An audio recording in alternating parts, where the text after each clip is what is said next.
الحمد للہ رب العالمین والعاقبۃ للمتقین والصلاة والسلام علی سید الانبیاء والمرسلین قال اللہ تعالی وتبارک فی القرآن المجید والفرقان الحمید بسم اللہ الرحمن الرحیم یا ایھا الذین آمنوا اتقوا اللہ وقولوا قولا سدیدا یصلح لکم اعمالکم ویغفر لکم ذنوبکم ومن یطع اللہ ورسولہ فقد فاز فوزا عظیما صدق اللہ مولانا العظیم وصدق رسولہ النبی الکریم الرؤوف الرحیم اللہم نور قلوبنا بالقرآن وزین اخلاقنا بالقرآن وادخلنا الجنة بالقرآن ونجنا من النار بالقرآن قال اللہ تعالی وتبارک فی شان حبیبہ مخبرا وآمرا ان اللہ وملائکتہ یصلون علی النبی یا ایھا الذین آمنوا صلوا علیہ وسلموا تسلیما الصلاۃ والسلام علیک یا رسول اللہ وعلی آلک واصحابک یا محبوب رب العالمین الصلاۃ والسلام علیک یا نبی الرحمہ وعلی آلک واصحابک یا رسول البلاغ۔ تمام حمد و ثنا، تعریف و توصیف اللہ جل مجدہ الکریم کی ذات بابرکات کے لیے جو خالق کائنات بھی ہے اور مالک شش جہات بھی۔ اللہ جل وعلا کی حمد و ثنا کے بعد حضور نبی اکرم شفیع امم رسول محتشم نبی مکرم اللہ کے پیارے امت کے سہارے رب کے محبوب دانائے غیوب مالک رقاب امم فخر عرب و عجم والی کون و مکان سیاہ لا مکان سید انس و جاں سرور لالا رخاں نیر تاباں سر نشین مہوشاں ماہ خوباں شہنشاہ حسینہ تتیمہ دوراں سر خیل زہرہ جمالاں جلوہ صبح ازل نور ذات لم یزل باعث تکوین عالم فخر آدم و بنی آدم نیر بطہا رازدار ما اوہا شاہد ما طغا صاحب علم نشرہ معصوم آمنہ احمد مجتبیٰ حضرت محمد مصطفیٰ صلی اللہ علیہ وسلم کے حضور ناز میں اپنی عقیدتوں ارادتوں اور محبتوں کا خراج پیش کرنے کے بعد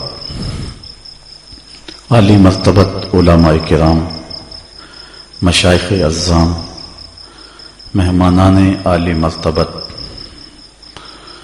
اراکین ادارۃ المصطفیٰ، خواتین و حضرات، السلام علیکم ورحمۃ اللہ وبرکاتہ۔ آج جب کہ گجرانوالہ کی سرزمین پر اصلاح امت کانفرنس منعقد ہو رہی ہے، حال یہ ہے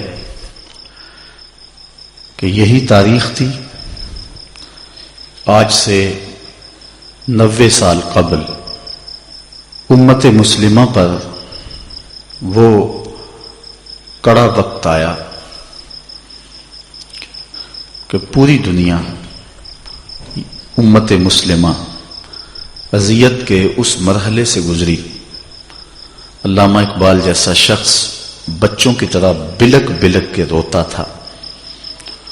یہ وہ دن تھا جب خلافت عثمانیہ ٹوٹ گئی اور برطانیہ کی نو آبادیاتی وزارت کے جاسوس لارنس آف عربیہ اور اس کے 4000 ساتھی اپنی سازشوں میں کامیاب ہو گئے۔ اقبال کے ساتھی بتاتے ہیں کہ اس طرح بچے بلکتے ہیں، اقبال رو رو کے کہتا تھا، دیکھ مسجد میں شکست رشتہ تسبیح شیخ اور بت کدے میں برہمن کی پختہ زناری بھی دیکھ، چاک کر دی ترک نادان خلافت کی قبا، سادگی مسلم کی دیکھ اوروں کی عیاری بھی دیکھ۔ یہ وہ دن تھا 28 رجب سن 1332 ہجری، جب امت مسلمہ یہ تھی۔ ہمارا ایک مرکز تھا پوری دنیا کے اوپر، گو مضبوط نہیں تھا لیکن رہی صحیح ساکھ موجود تھی۔ لیکن آج سے 90 سال قبل ہماری اس وحدت کو توڑ دیا گیا۔ یورپی یونین اور امریکہ کی متحدہ ریاستیں یہ اسلام کی خلافت کے تصور سے انہوں نے قائم کی ہیں، لیکن ہماری وحدت کو ٹکڑے ٹکڑے کر دیا۔ اور پھر امت مسلمہ جس طرح گروہ در گروہ فرقوں اور لسانی عصبیتوں میں مبتلا ہوئی، آج تک اس کے جڑنے کا کوئی راستہ نظر نہیں آتا ہے۔ آج بھی اس وطن عزیز جو کہ امت مسلمہ کا آخری سہارا اور قلعہ ہے، اس ملک کو بھی دبئی کے سائز کے چھوٹے چھوٹے ٹکڑوں میں بانٹنے کی سازش کی جا رہی ہے۔ ادارت المصطفیٰ پاکستان نے ان حالات میں جبکہ مایوسیاں پنجے گاڑ چکی ہیں، سیالکوٹ کی سرزمین پر بیداری امت کانفرنس کر کے امت کو ایک پیغام زندہ دیا، اور آج اصلاح امت کانفرنس کے نام سے دور و نزدیک سے لوگوں کو جمع کر کے اپنے فریضے کو ادا کرنے جا رہا ہے۔ اللہ تعالیٰ جل شانہ ہمیں اپنی رحمتوں کا سایہ نصیب فرمائے اور امت مسلمہ کو پھر کھویا ہوا وقار عطا فرمائے۔ بھٹکے ہوئے آہو کو پھر سوئے حرم لے چل، اس شہر کے خوگر کو پھر وسعت صحرا دے۔ میں بلبل نالا ہوں اس اجڑے گلستاں کا، تاثیر کا سائل ہوں محتاج کو داتا دے۔ آج سے 3 سال قبل شیراوالا باغ میں لبیک یا رسول اللہ کانفرنس منعقد کی گئی تھی۔ اس کے بعد عزم تو یہ تھا کہ ہر سال منعقد کریں گے، لیکن بعض وجوہات کی بنیاد پر وہ فیصلہ ملتوی کرنا پڑا، اور خیال تھا کہ 5 سال کے بعد ہم دوبارہ وہ کانفرنس کریں گے، لیکن ملک کے بدلتے ہوئے حالات اور حالات کی یہ سنگینی اور جبر ہمیں روک نہ سکا، اور ہم آج بیداری امت، اصلاح امت، پھر غلبہ امت کے نام سے کانفرنس کا آغاز کیا، اور ملک کے طول و عرض میں یہ سلسلہ جاری ہے۔ اللہ تعالیٰ جل شانہ سوئی ہوئی قوم کو بیداری نصیب فرما دے۔ حضور نبی رحمت صلی اللہ علیہ وآلہ وسلم کے دین کی آبیاری اور ہر دور میں، ہر مشکل اور کڑے وقت میں پیغام حق کا ابلاغ یہ اہل حق کی ذمہ داری رہی ہے۔ یہ وہ دور ہے جس دور کی نشاندہی کی گئی ہے کہ بندہ صبح کو مومن ہوگا اور شام کو کافر ہوگا، اور دین کوڑیوں کے عوض بیچا جائے گا۔ جس دور سے ہم گزر رہے ہیں، اپنے دائیں بائیں آپ ماحول کو دیکھیں کہ آج دین نبی دا وانگ یتیماں تے گھر کر تکے کھاوے، کتھوں لباں عمر بہادر جڑا روندے نو گل لاوے۔ تو آج ہم جس حالات میں ہیں تو اہل حق کی ذمہ داری ہے کہ وہ پوری قوت کے ساتھ میدان میں نکلیں۔ حضرت داتا صاحب نے کشف الماجوب میں لکھا کہ حضرت ابو اسحاق اسفرائینی علیہ رحمہ آپ جنگل میں گئے تو دیکھا کہ کچھ صوفی گھاس کھا کے گزر اوقات کرتے ہیں اور اللہ اللہ کرتے ہیں، تو آپ نے ان کو ڈانٹتے ہوئے کہا، آکلۃ الحشیش ہا ہونا انتم و امت محمد فی الفتن، تم یہاں گھاس کھاتے پھرتے ہو اور میرے محمد کی امت فتنے میں مبتلا ہے۔ تمہاری ضرورت ہے زمانے کو آؤ اور لوگوں کی رہنمائی کرو۔ اور ایک حدیث آپ نے متعدد دفعہ علماء سے سنی، حضرت جابر رضی اللہ تعالی عنہ کی مرویات سے ہے کہ حضرت جبریل امین کو حکم دیا گیا کہ فلاں بستی کو الٹا دو۔ تو عرض کی مالک، فلاں بستی میں تیرا ایک بندہ ہے جو لمحہ لمحہ تیرے ذکر میں رطب اللسان رہتا ہے، اور تیرا ضابطہ ہے کہ جہاں ایک بھی ذاکر ہو اس بستی کو برباد نہیں کیا جاتا۔ تو ارشاد ہوا اقلبها علیہ وعلیہم فإن وجہہ لم یتمعر فی ساعتا قط، اس کو اور بستی والوں کو الٹا کے رکھ دو، اس لیے کہ یہ ذاکر، یہ اللہ اللہ کرنے والا ایسا شخص ہے کہ جو حالات بنے ہیں اس کے چہرے پر کبھی تغیر بھی پیدا نہیں ہوا، اس کے چہرے پر کبھی ان حالات سے بیزاری کا اظہار بھی نہیں آیا، مجھے اس کے سجدوں کی ضرورت نہیں، اس کے سمیت ہی بستی کو الٹ کے رکھ دو۔ اس لیے اہل حق کی ذمہ داری ہے کہ وہ جب حالات غلط سمجھ جا رہے ہوں تو ان کو روکیں۔ حضرت سیدنا امیر معاویہ رضی اللہ تعالی عنہ جب مدینے آئے تو دیکھا کہ ایک بالوں کا گچھا زمین پہ گرا ہوا ہے، آپ نے اس کو اٹھایا اور جا کے منبر پہ چڑھے اور فرمایا یا اہل المدینہ این علماؤکم، اے اہل مدینہ تمہارے علماء کدھر ہیں؟ اس لیے کہ حضور نبی رحمت صلی اللہ علیہ وآلہ وسلم نے ارشاد فرمایا کہ بنی اسرائیل کے اندر عورتوں نے جب ان کے بال گر جاتے تو مصنوعی بال لگانے شروع کر دیے اور وہ فتنے میں مبتلا کر دیے گئے۔ تو آپ نے وہ گچھا اٹھا کر کہا کہ اس کا آغاز یہاں بھی ہو گیا ہے، تو تمہارے علماء کدھر چلے گئے ہیں؟ اور آپ نے بڑا بلیغ خطبہ ارشاد فرمایا اور لوگوں کو تنبیہ کی۔ اب اتنی سی بات تھی کہ ایک بالوں کا گچھا ملا، لیکن انہوں نے پوری قوت کے ساتھ جو ہے اس فتنے کو ابتداءً روکنے کے لیے لوگوں کو کہا کہ علماء کی یہ ذمہ داری ہے کہ وہ لوگوں کو یہ بات بتائیں۔ آج ہمارا المیہ یہ ہے کہ آج ہم جن بحثوں میں اور جن چکروں میں پڑے ہوئے ہیں اور ہم ملت کی رہنمائی اور ملت کی ضرورت کو نہیں سمجھتے ہیں، کاش آج ہمارے علماء ملت کی ضرورت اور ملت کی نبض پہ ہاتھ رکھیں تو اللہ تعالیٰ جل شانہ علماء کی برکت سے ملت کو پھر نئی زندگی عطا فرما دے۔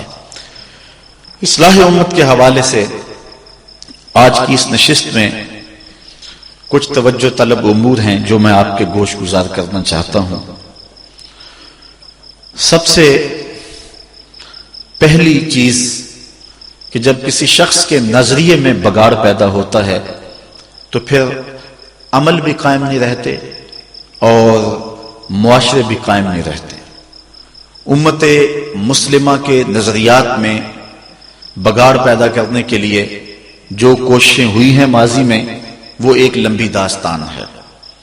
بر صغیر پاک و ہند میں ایسٹ انڈیا کمپنی کی آمد کے بعد یہاں جس طرح فرقہ بندی کی بنیاد رکھی گئی اور امت مسلمہ کو ہندوستان میں تقسیم کیا گیا اور لارنس آف عربیہ کی خلیج اور دیگر ممالک میں آمد کے بعد جس طرح کے فتنہ بپا کر دیا گیا، آج امت گروہ در گروہ اور فرقہ در فرقہ تقسیم در تقسیم کے عمل سے گزر رہی ہے اور ہر شخص اسلام نہیں بلکہ اپنے فرقے کا جھنڈا اٹھا کر کے دنیا کے اوپر پنپنے کی کوشش کر رہا ہے۔ اس حوالے سے ایک طویل اور لمبی بحث بھی ہو سکتی ہے، لیکن اصلاح عقیدہ کے عنوان سے میں دو چار باتیں عرض کر کے آپ سے اجازت چاہوں گا اور بات آگے بڑھا دوں گا۔ ایک عام آدمی تو پریشان ہے کہ میں جاؤں تو کدھر جاؤں۔ ایک آدمی کو کئی آدمی کھینچ رہے ہیں، کوئی کہہ رہا ہے میں سچا، کوئی کہہ رہا ہے میں سچا، اور ہر شخص دلائل دے رہا ہے، اور وہ شخص ایک عجیب مخمصے میں مبتلا ہے۔ کبھی آپ نے دیکھا ہو لاری اڈے پہ کہ سواری جب کسی جگہ پہ جانے کے لیے قدم رکھتی ہے تو کوئی اس کا سامان چھین کے لے جاتا ہے، کوئی کنڈکٹر اس کا بچہ چھین کے لے جاتا ہے، اور کوئی اس کو بازو سے پکڑ کے کسی جانب کھینچ رہا ہوتا ہے، اور بعض کا سواری پریشان ہوتی ہے اور وہ غصے میں آ کہتی ہے میں نے کہیں نہیں جانا۔ تو عجیب وہ مخمصے میں مبتلا ہوتی ہے کہ میں جو ہے وہ کس کے ساتھ جاؤں۔ آج کل فرقہ بازو نے بھی یوں سلسلہ کیا ہوا ہے کہ وہ لوگوں کو پریشان کر رہے ہیں، اور بہت سارے لوگ ہیں کہ جو مذہب سے بیزار ہو جاتے ہیں، وہ کہتے ہیں سارے جھوٹے ہیں۔ گو ایک طبقہ ایسا بھی ہے جو کہتے ہیں کہ جی سارے سچے ہیں، حالانکہ یہ بھی درست نہیں ہے، یہ بات معقول نہیں ہے کہ سب سچے ہوں، اور یہ بھی درست نہیں ہے کہ سب جھوٹے ہوں۔ ہم نے خیر کو اور حق کو تلاش کرنا ہے، اور ہم نے ڈھونڈنا ہے کہ اچھائی اور خیر اور بھلائی کہاں ہے، اور ڈھونڈنے کے لیے آسان طریقہ ہے کہ کہ ہم حضور علیہ الصلوۃ والسلام کے دور کو دیکھیں اور حضور کے زمانے کو دیکھیں۔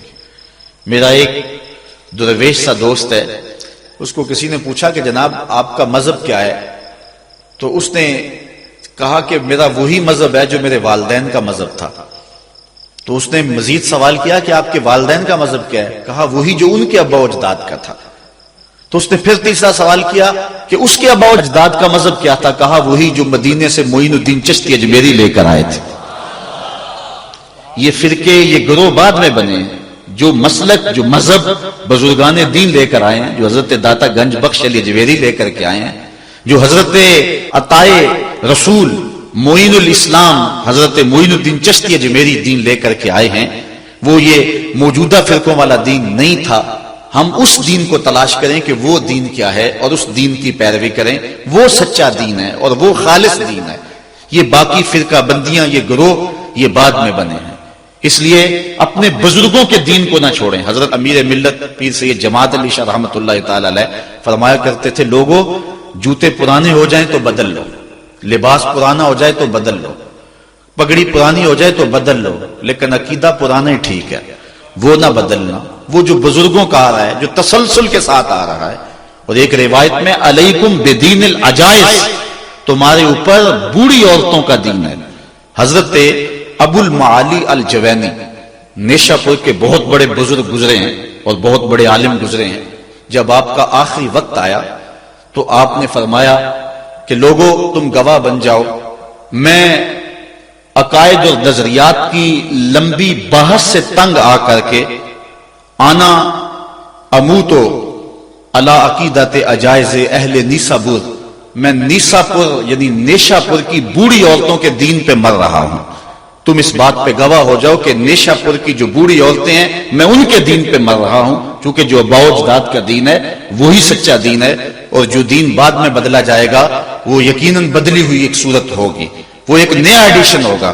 اس لیے اپنے بزرگوں کے عقائد اور بزرگوں کے نظریات کو کبھی نہ چھوڑنا۔ علامہ اقبال، جن کو ترجمان حقیقت بھی کہتے ہیں، انہوں نے بڑی خوبصورت بات اس انداز میں کی، اجتہاد عالمان کم نظر اقتدا بر رفتگاں محفوظ تر۔ وہ کہتے ہیں کہ کم نظر علماء کے اجتہاد سے بہتر ہے کہ جو پہلے لوگ گزر گئے ہیں ان کی پیروی کی جائے۔ عقل آبایت ہوس فرسودہ نیست، کار پاکاں از غرض آلودہ نیست۔ کہتے ہیں تمہارے اباء و اجداد کی جو عقل تھی وہ لالچ سے پرانی نہیں ہو گئی تھی، فرسودہ نہیں ہو گئی تھی، غرض کی وجہ سے وہ آلودہ نہیں ہوئے تھے۔ انہوں نے انگریزوں سے پیسے نہیں کھائے ہوئے تھے کہ انہوں نے تبدیلی کر لی ہو اپنے نظریات میں، اس لیے ان کا نظریہ وہی تھا جو 14 صدیاں سے چلا رہا ہے۔ ذوق جعفر کاوش راضی نمان، آبروئے ملت تازی نمان، تنگ برما رہ گزارے دی شدے، ہر لئی میں رازدار دی شدے۔ آج ہر کمینہ شخص دین کا رازدار بن کے بیٹھ گیا ہے۔ تو اقبال کہتا ہے اجتہاد عالمان کم نظر اقتدا بر رفتگاں محفوظ تر۔ اس لیے جو بزرگ ہیں ان کے عقیدے کو اپنا کر کے رکھیں، اسی میں تمہاری خیریت ہے۔ یہ جتنے بھی اختلافات ہیں وہ بعد میں پیدا ہوئے۔ حضرت شیخ عبدالحق محدث دہلوی بڑی خوبصورت بات کی مدارج النبوت میں لکھتے ہیں، اللہ کا شکر ہے بہت امور میں اختلاف پایا جاتا ہے، کم از کم میرے دور میں حضور علیہ الصلوۃ والسلام کی حیات طیبہ پر تو کوئی اختلاف موجود نہیں ہے۔ یعنی پوری امت اس بات کو مانتی ہے کہ حضور قبر اطہر میں زندہ ہیں۔ تو کہتے ہیں امت میں بڑے اختلافات ہو گئے ہیں لیکن ابھی تک یہ اختلاف نہیں ہوا، تو اس کا مطلب یہ ہے کہ اب اس عنوان سے بھی جو اختلاف پایا جاتا ہے تو یہ حضرت شیخ عبدالحق محدث دہلوی کے بعد پیدا ہوا ہے، ان کے زمانے تک یہ اختلاف بھی موجود نہیں تھا، اس لیے بعد میں اختلافات پیدا ہوئے اور امت کو جو ہے وہ گروہ در گروہ تقسیم کر دیا گیا۔ علامہ نبہانی نے لکھا ہے اول من انکر التوسل والاستغاثہ والنداء هو ابن تیمیہ، پہلا شخص جس نے توسل، استغاثے اور ندا کا انکار کیا وہ ابن تیمیہ تھا۔ اس سے قبل امت میں اس عنوان کے ساتھ کوئی اختلاف موجود نہیں تھا، سارے جھولیاں پھیلا پھیلا کے استغاثہ کیا کرتے تھے۔ مسیلمہ کذاب کے مقابلے میں جو جنگ ہوئی ہے اس جنگ کے اندر حضرت خالد بن ولید نے لکھا کہ ہم بھی اللہ اکبر کا نعرہ لگاتے ہیں، وہ بھی آگے سے اللہ اکبر کا نعرہ لگاتے ہیں، سمجھ نہیں آتی اپنا کون ہے بیگانہ کون ہے۔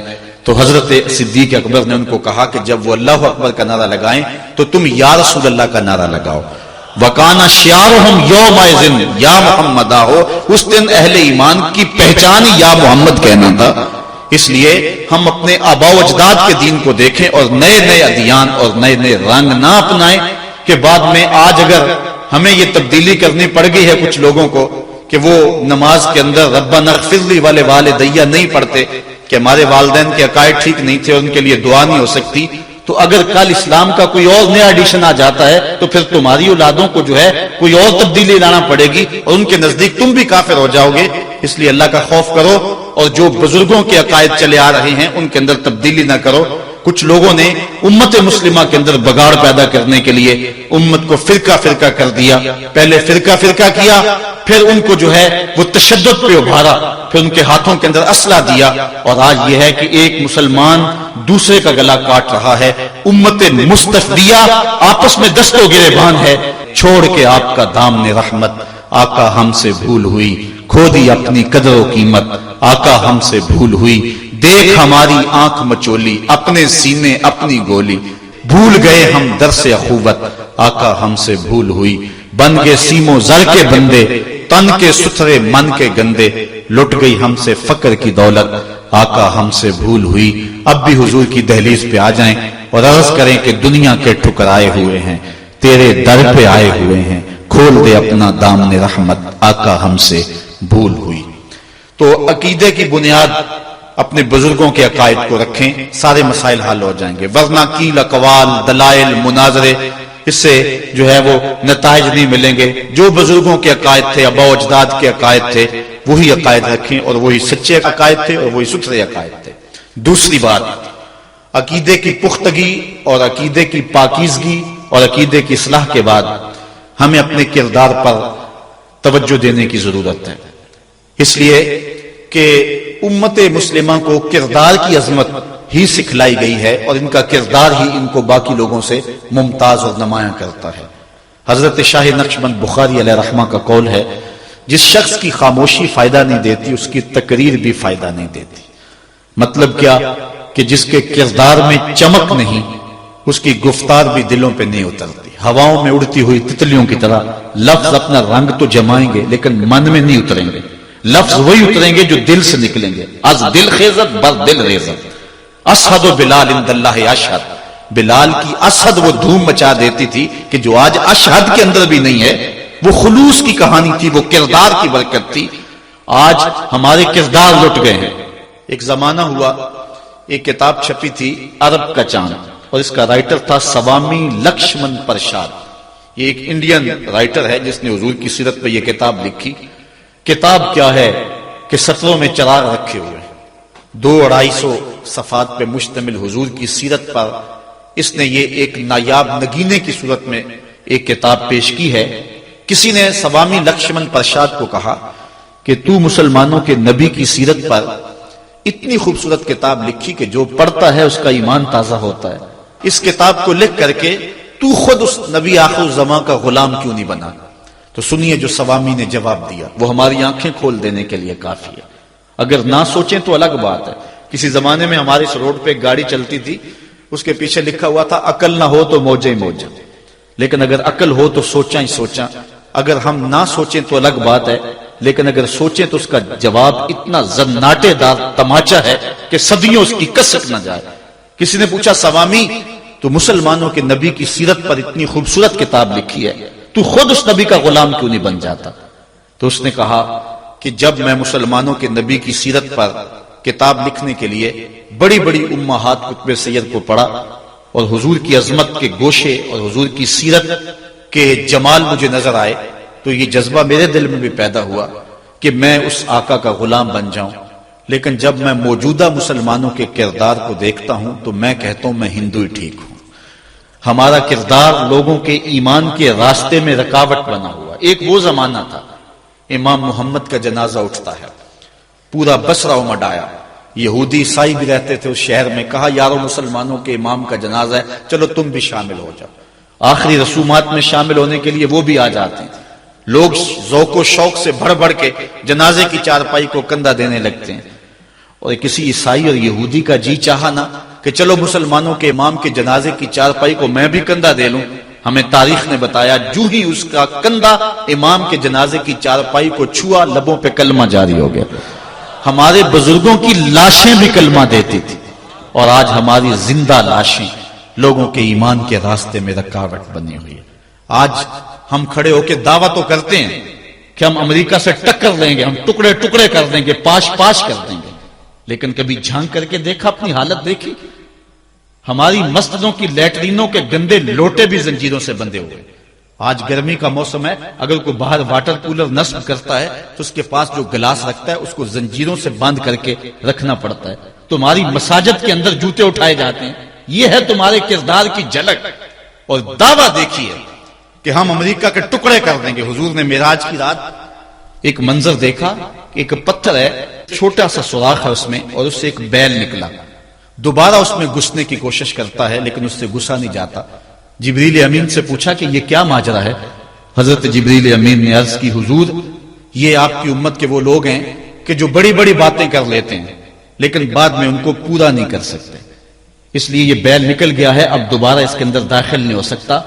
ایک زمانے کی بات ہے، جب عراق کی جنگ لگی، اس وقت جب اتحادی فوجوں نے عراق پر حملہ کیا، اس زمانے میں ہم میٹرک کے اسٹوڈنٹ تھے، تو کسی جگہ ایک تقریب ہوئی اور وہاں یہ اعلان کیا گیا کہ ہم عراق کی مدد کے لیے 10,000 لوگ بھیجیں گے۔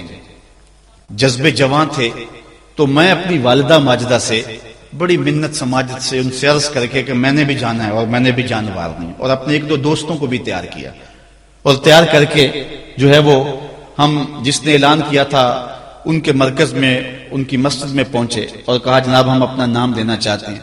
تو وہاں جو بندہ بیٹھا تھا پہلے تو غور سے ہماری جانب دیکھنے لگا، اور پھر اس کے بعد اس نے کئی طرح کے چبھتے ہوئے سوال کیے، اور اس کے بعد اس نے ایک ردی کے ٹکڑے کے اوپر ہمارا نام لکھ لیا۔ اس وقت تو ہمیں سمجھ نہ آئی، لیکن بعد میں جوں جوں شعور پختہ ہوا تو آج سمجھ آتی ہے کہ ممبروں اور محرابوں پہ لوگ کیسے کیسے دعوے کر دیتے ہیں، اور ہم جذبے لے کر کے پہنچے، لیکن اب سمجھ آئی ہے کہ اگر وہ 10,000 چوہا بھی بھیجنا چاہیں تو نہیں بھیج سکتے۔ جو 150 بندہ مجمع میں اکٹھا کرتا اس نے 10,000 جہاد کے لیے کیسے بھیجنے ہیں؟ تو یہ ایک عجیب سی جو ہے وہ باتیں لوگ کر دیتے ہیں، ہم دعوے بڑے کرتے ہیں، ایسے کر دیں گے وہ کیسے کر دیں گے۔ لفظوں سے امریکہ نہیں ٹوٹے گا، لفظوں سے جو ہے وہ ٹکڑے ٹکڑے نہیں ہو جائے گا انڈیا، ہم نے عمل دکھانا پڑے گا۔ صرف ہم ان کی طرف نفرت سے تھوک دیں تو ان کی توپوں میں کیڑے نہیں پڑ جائیں گے، ہمیں اس کے مقابلے میں کچھ کرنا ہوگا۔ آج ہم کہتے ہیں کہ ہم ٹکڑے کر کے رکھ دیں گے، لیکن اپنے کردار کو دیکھا، اپنے آپ کو تو بدلنے کے لیے ہم تیار نہیں ہیں۔ اپنی حالت کبھی ہم نے دیکھی ہم کس جگہ پہ کھڑے؟ اپنے آپ کو تبدیل کریں اور اپنے اندر تبدیلی لائیں، اپنے اندر ایک تغیر پیدا کریں اور اپنی ذات کو مؤثر بنائیں۔ بالخصوص جو ذمہ دار لوگ ہیں، جو وارثان محراب و منبر ہے، اگر جو بات کرتے ہیں اس کے پیچھے عمل کا زور ہوگا تو پھر بات اثر کرے گی، پھر کوئی وجہ ہی نہیں ہے کہ بات دل تک نہ پہنچے۔ از دل خیزت بس دل خیزت، دل سے نکلے گی دل تک پہنچے گی۔ اور تمہیں مدینے کی گلی کا واقعہ سناؤں۔ ایک عورت ہے، مسجد نبوی میں نماز پڑھنے جاتی ہے، یہ حضرت عمر کے دور خلافت کی کہانی ہے۔ تو ایک نوجوان راستہ روک کے کھڑا ہو جاتا ہے۔ ایک دن اس عورت نے رک کر کے کہا کہ میں کتنے دنوں سے دیکھ رہی ہوں کہ تم میرے راستے میں مزاحم ہوتے ہو، کیا ماجرا ہے؟ اس نے کھل کے بات کی کہ میں تیرا چاہنے والا ہوں اور تجھے حاصل کرنا میری زندگی کی معراج ہے، اور تیرے لیے آسمان سے تارے بھی توڑنے پڑے تو گریز نہیں کروں گا۔ اس نے کہا اچھا میری ایک شرط ہے۔ اس نے کہا بتاؤ، جلدی بتاؤ، لب کھولو، میں ابھی پوری کر دوں گا۔ کہا نہیں، چھوٹی سی بات ہے، 40 دن تک حضرت عمر کے پیچھے نمازیں پڑھ لو، اس کے بعد 40ویں دن کی آخری نماز کے بعد اسی وقت میں تمہارا انتظار کروں گی، پھر جدھر کہو گے چل پڑیں گے۔ کہا ٹھیک، یہ کون سی مشکل بات ہوئی؟ 40 دن نمازیں پڑھنے سے اگر تو مل جائے تو میرے لیے کون سا یہ مشکل معاملہ ہے۔ 40 دن حضرت عمر کے پیچھے نمازیں چلتی رہی، دل کی دنیا تبدیل ہوتی رہی۔ 40ویں دن کی آخری نماز کے بعد جب وہ نوجوان واپس پلٹنے لگا تو وہ لڑکی حسب وعدہ وہاں کھڑی تھی، لیکن اس نے دیکھا نہیں، یہ نظر جھکا کے گزر رہا ہے۔ اس نے کہا جانے والے توجہ کر، میں تیرے لیے کھڑی ہوں۔ کہا خیر سے کھڑی رہو۔ عمر نے دل کا تعلق رب سے جوڑ دیا، اگر میرے پیچھے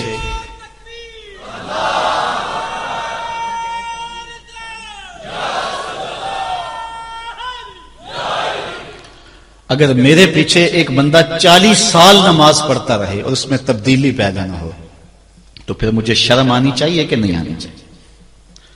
یار یہ تو میں ایک امام کی بات سنائی ہے، آؤ تمہیں دلی کے ایک مانگت کی کہانی سناؤں۔ دلی کی جامع مسجد کی سیڑھیوں پہ ایک مانگنے والا بیٹھا ہوا ہے۔ ایک بہت بڑا انگریز افسر مسجد کی وزٹ کے لیے آیا، اس نے ہاتھ پھیلا دیا، اس نے اپنی جیب سے پرس نکال کر کے چند روپے اس کی جیب میں رکھے، دوبارہ جب پرس ڈالنے لگا تو پرس گر گیا۔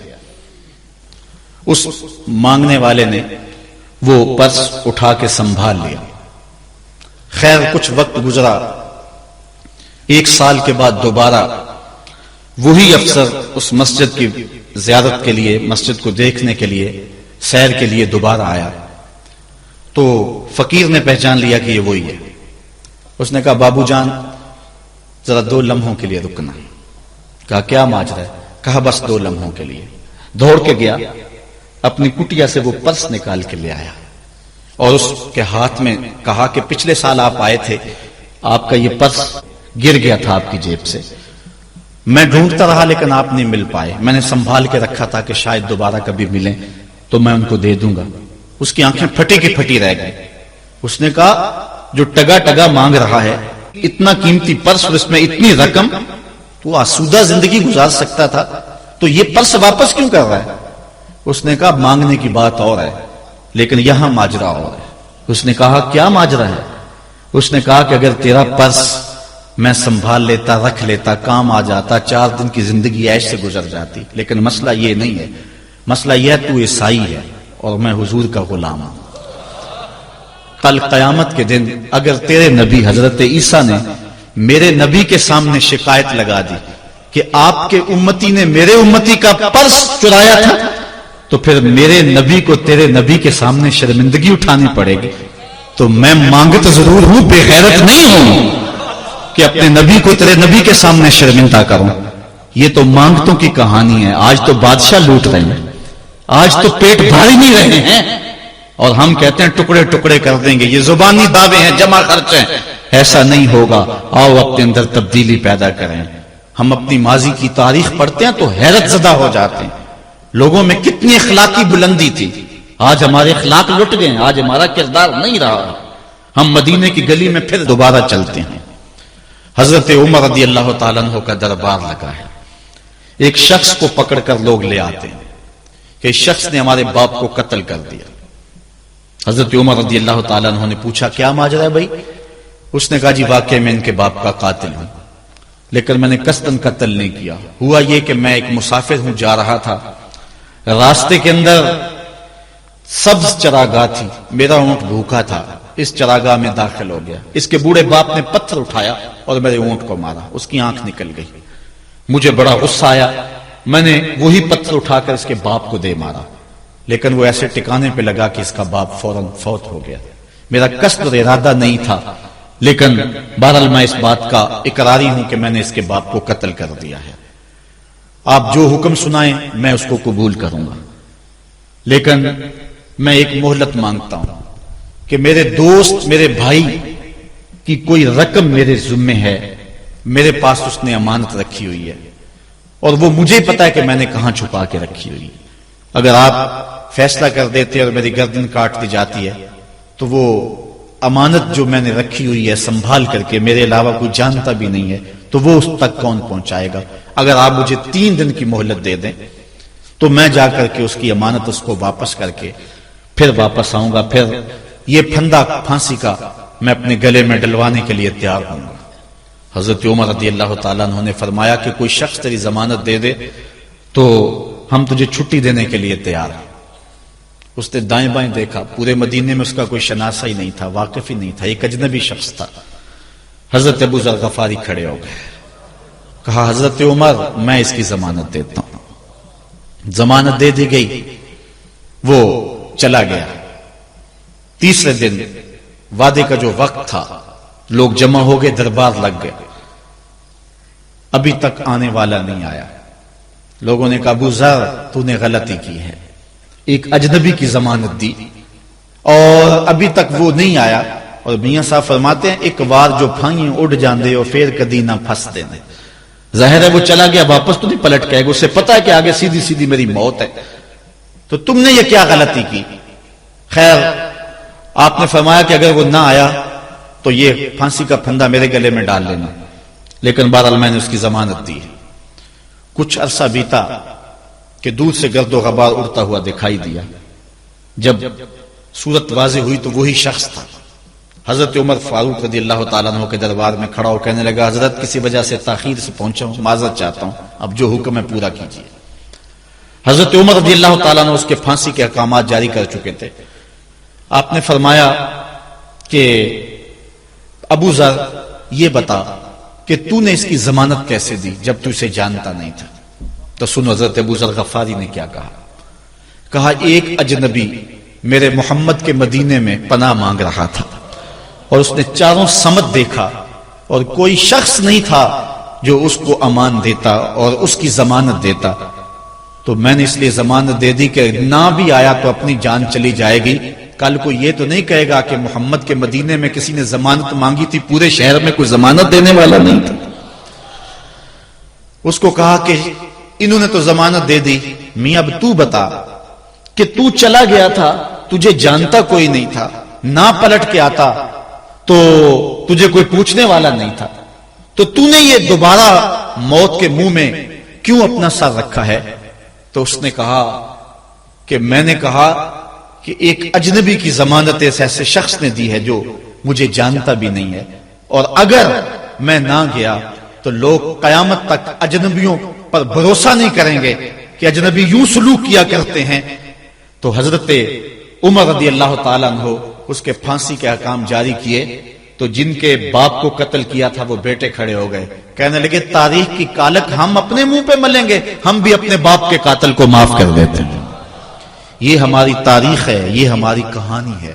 لیکن آج ہم کس جگہ پہ کھڑے ہیں اور کیا ہماری صورتحال ہے, نہ ہمارا کردار رہا اور نہ ہمارا کوئی تشخص رہا. آج ہم نے اپنا تشخص بھی مٹا کے رکھ دیا, اپنے طرز زندگی بھی بدل دی.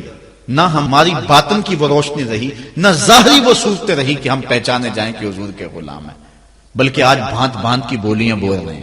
اقبال نے کیا کہا تھا, اپنی ملت پر قیاس اقوام مغرب سے نہ کر, خاص ہے ترکیب میں تجھے قوم رسول ہاشمی.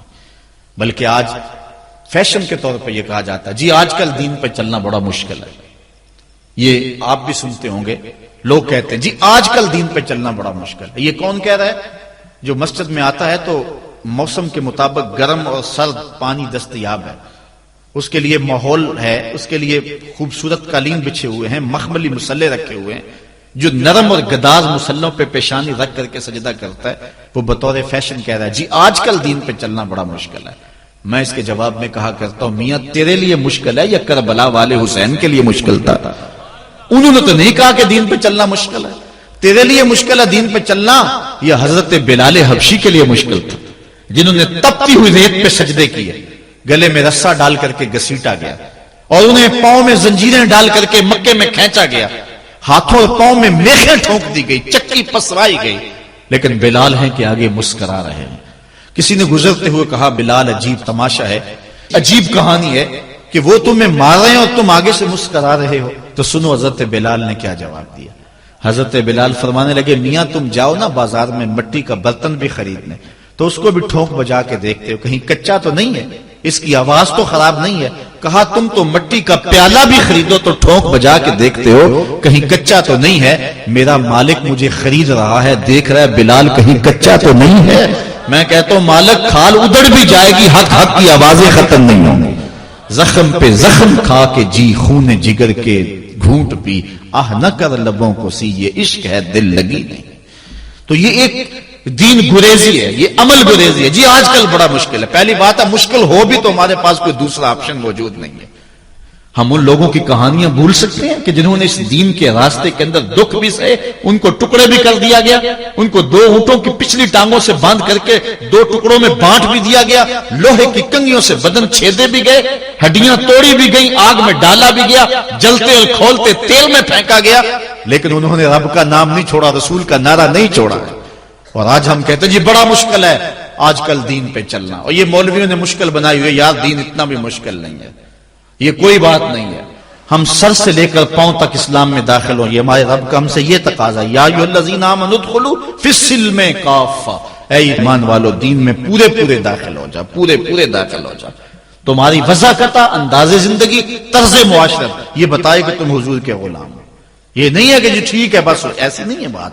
میں ایک مثال دیا کرتا ہوں، آج کل لوگ کہتے ہیں کہ جی بندہ اندر سے مسلمان ہونا چاہیے، باہر کا کیا ہے، اندر سے مسلمان ہونا چاہیے۔ میں کہتا ہوں ہماری پاکستانی آرمی کا کوئی میجر انڈین آرمی کے میجر کی وردی پہن لے تو اس کو کورٹ مارشل کیا جائے گا کہ نہیں کیا جائے گا؟ وہ کہے گا اندر سے میں پاکستانی ہوں، محب وطن ہوں، وردی کا کیا، لباس کا کیا، جو ان سے مرضی پہن لو۔ لیکن کہا جائے گا نہیں، جب تجھے پاکستانی لباس پسند نہیں ہے تو پھر تیرے اندر کی حب الوطنی کو کیسے مان لیا جائے جس کو محمد عربی کا لباس ہی پسند نہیں ہے، جو غیروں کے طرز زندگی کو اپنا رہا ہے اور ان کو جو ہے وہ پسند کر رہا ہے، وہ سوچے اپنے اندر اترے اور مت کسی کے دھوکے میں رہے۔ میں کہتا ہوں آج اگر کوئی یہ میٹرک پڑھے لڑکے بھی یہ سکول کھول لیتے ہیں گلی میں، محلے میں 200 بچے لے کر کے بیٹھ جاتے ہیں اور ان کو بھی ایک باقاعدہ یونیفارم دیتے ہیں، اس طرح کی ٹائی ہوگی، اس طرح کی شرٹ ہوگی، اس طرح کے بوٹ ہوں گے، گرمیوں میں اس طرح کا لباس ہوگا، سردیوں میں اس طرح کا لباس ہوگا۔ کبھی کسی نے نہیں کہا کہ یہ کیا قدغن لگاتے ہو، جس طرح کا بچہ لباس پہننا چاہے اس کو آزادی ہونی چاہیے، یہ کیا تم نے ایک خاص لباس متعین کر دیا؟ کہتے ہیں جی ان کا نظام ہے نا، ایک سکول ہے اور یونیفارم ہے اس کا۔ یار ایک پرائمری سکول کا بھی یونیفارم ہوتا ہے، تو کیا محمد عربی کے دین کا کوئی یونیفارم نہیں ہے؟ حضور علیہ الصلوۃ والسلام کی زندگی، حضور علیہ الصلوۃ والسلام کے شب و روز اور حضور علیہ الصلوۃ والسلام کا انداز معاشرت، حضور کی وضاحت، حضور کا لباس، یہ اپناؤ اور یہی زندگی کا حسن ہے۔ اسلام کے حوالے سے معذرت خواہانہ رویہ ترک کر دینا چاہیے ہمیں۔ اور آج ہمارے جو ہے وہ محراب و منبر کے جو وارثین ہیں انہوں نے بھی مسالت کر لی ہوئی ہے، جو کوئی بات نہیں ہے۔ اسلام صرف زبان سے اسلام کہہ دینے کا نام نہیں ہے، چمی گوہم مسلمانم بلرزم کہ دانم مشکلات لا الہ۔ جب میں کہتا ہوں میں مسلمان ہوں تو کانپ جاتا ہوں، اس لیے کہ لا الہ الا اللہ کے تقاضوں کو سمجھتا ہوں۔ جب بیعت عقبہ ثانیہ ہوئی ہے تو حضرت اسد بن زرارہ کھڑے ہو گئے، جب صحابہ حضور سے بیعت کرنے لگے اور 70 تعداد تھی ان کی، تو حضرت اسد بن زرارہ خزرجی کھڑے ہو گئے اور ان کو کہا کہ اے انصار، ان سے بیعت کرنے سے قبل سوچ لو، یوں ہی بے توجہی میں ہاتھ نہ بڑھا دینا، بے خبری میں یوں ہی ایسے ہی ہاتھ نہ بڑھا دینا، پہلے سوچ لو۔ بیعت کرنے کا مقصد یہ ہے تمہیں جو ہے وہ وقت کے جبر کے ساتھ پورے عرب کے ساتھ ٹکر لینا ہوگی، جو بھی کفر کے نظام کا حصہ ہے تم اس کے ساتھ ٹکراؤ کرنا ہوگا، اور حتیٰ کہ تمہاری کھال بھی ادھیڑ دی جائے گی، سخت تلواروں سے تمہارے کلیجے چبائے جائیں گے، اگر تم اس کے لیے تیار ہو تو پھر آؤ بیعت کرو۔ یہ نہیں ہے کہ بس تم کہہ لو کہ ہم مسلمان اور بس کافی ہے، نہیں، چمی گوئے مسلمانم بلرزم کہ دانم مشکلات لا الہ۔ آج ہمیں اس سمت بھی آنے کی ضرورت ہے، اس انداز سے دیکھنے کی ضرورت ہے کہ ہم سر سے لے کر پاؤں تک اسلام کے سانچے میں آئے۔ ہمارے اصلاح کے حوالے سے ایک اہم پوائنٹ جس پر میں آپ کی توجہ دلانا چاہتا ہوں وہ یہ ہے کہ فرائض و واجبات کو ترجیحی بنیادوں پہ رکھیں۔ آج بطور مسلم ہمارا جو رویہ ہو چکا ہے، ہم مستحبات اور مباحات کے پیچھے پڑے ہوئے ہیں، اور اس کے مقابلے میں جو سنن، فرائض اور واجبات ہیں ان کی پرواہ چھوڑ چکے ہوئے ہیں۔ دین میں کتنے امور ہیں جو صرف مباح کی حد تک ہیں، کر لو تو ٹھیک، نہ کرو تو پھر بھی ٹھیک، اور کتنے امور ایسے ہیں کہ جو صرف استحباب کے زمرے میں آتے ہیں۔ لیکن ہم کتنی چیزوں کو اس انداز سے گلے لگائے ہوئے ہیں کہ جس طرح فرض ہو، اور اسلام کے اہم فرائض اور اسلام کی اہم واجبات ان کو ہم ترک کیے ہوئے۔ ساری رات ہم محفل میں جاگ لیں گے، فجر کی نماز نہیں پڑھیں گے تو کیا فائدہ ہوگا؟ ہم حضور علیہ الصلوۃ والسلام کے میلاد پہ جھنڈیاں بھی لگا لیں گے، سب کچھ کر لیں گے، لیکن حضور علیہ الصلوۃ والسلام کی سنت سیرت کو ترک کر دیں گے، تو بتاؤ کہ اس سے کیا حضور کی رضا میں حاصل ہو جائے گی؟ ہاں، اگر فرائض کی ادائیگی کے بعد ان کاموں کو کرو تو یہ تمہارے لیے بہتری کا سامان ہے۔ آؤ اس پر ایک دو روایات آپ کے سامنے رکھوں۔ ایک طرف حضور علیہ الصلوۃ والسلام سے محض محبت کا دعویٰ ہے، اور ایک حضور علیہ الصلوۃ والسلام کے دیے ہوئے دین کو اور حضور علیہ الصلوۃ والسلام کے پیغام کو اپنانا ہے، بلکہ ایک طرف اپنی طرف سے اظہار محبت اور وہ سچائی ہو، اور دوسری طرف حضور کا حکم ہو تو حکم ترجیح پا جائے گا۔ حضرت عبداللہ ابن رواحہ رضی اللہ تعالی عنہ یہ حضور علیہ الصلوۃ والسلام کے درباری شاعر ہیں۔ ویسے تو 34 سے 35 لوگ حضور علیہ الصلوۃ والسلام کی باقاعدہ نعت خوانی کرتے تھے، ویسے تو ہر صحابہ حضور کا نعت خواں تھا، لیکن یہ باقاعدہ حضور کی ثنا کیا کرتے تھے. لیکن 3 اصحاب جو ہیں یہ خاص طور پہ حضور علیہ الصلوۃ والسلام کے درباری نعت خواں کہلاتے ہیں. حضرت کعب بن زہیر، حضرت حسان بن ثابت اور حضرت عبداللہ ابن رواحہ رضی اللہ تعالی عنہ. حضرت عبداللہ ابن رواحہ کو حضور نے حکم دیا کہ صبح فجر کی نماز کے بعد ہی تم لوگوں کو لے کر کے فلاں جنگ کے لیے نکل جانا. اب یہ بات سمجھ میں یہاں آ رہی ہے کہ حضور علیہ الصلوۃ والسلام کے نعت خواں صرف نعت خواں ہی نہیں تھے، وہ مجاہد بھی تھے، وہ تلوار بھی اٹھاتے تھے، وہ جنگیں بھی کیا کرتے تھے. اور حضرت عبداللہ ابن رواحہ جن کا یہ میں تذکرہ کر رہا ہوں، یہ جنگ موتا کے اندر ان کی شہادت ہوئی ہے. یعنی یہ نہیں ہے کہ صرف زبانی دعویٰ اور جو ہے وہ عمل نہیں ہے. حضور علیہ الصلوۃ والسلام کی حرمت پہ حملہ ہو اور میدان کے اندر کوئی شخص نہ آئے اور اسٹیج کے اوپر جتنے مرضی دعوے کرتا رہے، اس کے دعوے قبول نہیں ہوں گے. تو اب حضرت عبداللہ ابن رواحہ رضی اللہ تعالیٰ عنہ کا عمل دیکھیے، نعت خواں بھی ہیں اور مجاہد بھی ہیں دین کے. حضور نے فرمایا عبداللہ ابن رواحہ ان لوگوں کو لے کر صبح چلے جانا. حضرت عبداللہ ابن رواحہ کے پاس تیز رفتار گھوڑا تھا. آپ نے سب لوگوں کو صبح رخصت کر دیا، لیکن خود رک گئے اس لیے کہ دن تھا جمعے کا. سوچا کہ دوبارہ پتہ نہیں حضور سے ملاقات ہو نہ ہو، جنگ پہ جا رہے ہیں، حالات کیا ہوں، اس لیے میں بعد میں تیز رفتار گھوڑے سے ان لوگوں کے ساتھ مل جاؤں گا، رک جاتا ہوں تھوڑی دیر، حضور کے پیچھے جمعہ المبارک کی نماز ادا کر لیتا ہوں، یہ اعزاز بھی مل جائے اور وہ حکم تھا وہ بھی پورا ہو جائے. تو حضرت عبداللہ ابن رواحہ رضی اللہ تعالی عنہ نے نماز جمعہ ادا کی. حضور علیہ الصلوۃ والسلام نے فرمایا اے عبداللہ بن رواحہ، میں نے تو تمہیں حکم دیا تھا کہ صبح تم چلے جانا، لیکن تم یہاں موجود ہو. عرض کی حضور میں نے یہ عزم کیا ہے کہ میں ان کے ساتھ شامل ہو جاؤں گا، لیکن رکا اس لیے ہوں تاکہ آپ کے ساتھ جمعۃ المبارک پڑھنے کی سعادت حاصل کر لوں. اب یہ سعادت چھوٹی نہیں تھی. حضور علیہ الصلوۃ والسلام کی اقتداء میں نماز، اور وہ بھی نماز جمعہ، کتنی بڑی سعادت ہے. لیکن حضور نے کیا فرمایا سنیے، اور اس مختصر سی بات سے بہت کچھ سمجھیے. حضور نے فرمایا لو انفقت ما فی الارض جميعا ما ادرکت فضل غدوتهم. اے ابن رواحہ، اگر تو زمین میں جو کچھ ہے سب کچھ راہ خدا میں خیرات کر دے، جو پہلے چلے گئے ہیں ان کے ثواب کو نہیں پہنچ سکتا. تو حکم کی ترجیح ہے شریعت اسلامیہ کے اندر. ہاں، حکم کی تکمیل جو ہے اگر جو ہو جائے اور اس کے ساتھ ساتھ اس کے ضمن میں اگر جو ہے وہ محبت کے مظاہر بھی سامنے آ جائیں تو اس میں کوئی قباحت نہیں ہے. اور اس پر روایت حضرت عبداللہ بن قراد رضی اللہ تعالی عنہ سے، اور یہ صحیح بخاری میں موجود ہے، کہ آقا کریم علیہ السلام نے وضو فرمایا اور وضو کا پانی زمین پر صحابہ گرنے نہیں دیتے، اپنے منہ پہ اور اپنے چہروں پہ مل لیتے ہیں. تو آقا کریم علیہ السلام نے فرمایا ما یحملکم علی ھذا، صحابہ تمہیں اس بات پر کس شے نے ابھارا ہے، میرے وضو کے پانی کو جو تم زمین پر نہیں گرنے دیتے، تو اس کا سبب کیا ہے؟ تو حضرت عبد الرحمن بن قراد کہتے ہیں کہ صحابہ نے کہا قالوا حب اللہ ورسولہ، اللہ اور اس کے رسول کے پیار نے ہمیں اس بات پہ ابھارا ہے. تو حضور علیہ الصلوۃ والسلام نے جو ارشاد فرمایا اس عمل سے نفی نہیں کی، لیکن ساتھ حضور نے فرمایا جو چاہتا ہے اللہ اور اس کا رسول اس سے پیار کرے اور وہ اللہ اور اس کے رسول سے پیار کرے، اسے 3 چیزوں کا خیال رکھنا چاہیے. ایک، جب بھی بولے سچ بولے، اور جب بھی اس کے پاس کوئی امانت رکھے تو امانت کو ادا کرے، اور اپنے ہمسایوں کے ساتھ حسن سلوک کرے. یعنی اگر وہ اس مظاہرہ محبت میں شامل ہو گیا اور حضور کے وضو کا پانی اس کے ہاتھ سے مس ہو گیا اور اس نے برکت سے اپنے منہ کے ساتھ مل لیا ہے، تو اس کا یہ مطلب نہیں ہے کہ جو باقی اعمال ہیں ان سے ان کو چھٹی مل گئی. یہ مفہوم ہے اس حدیث کا.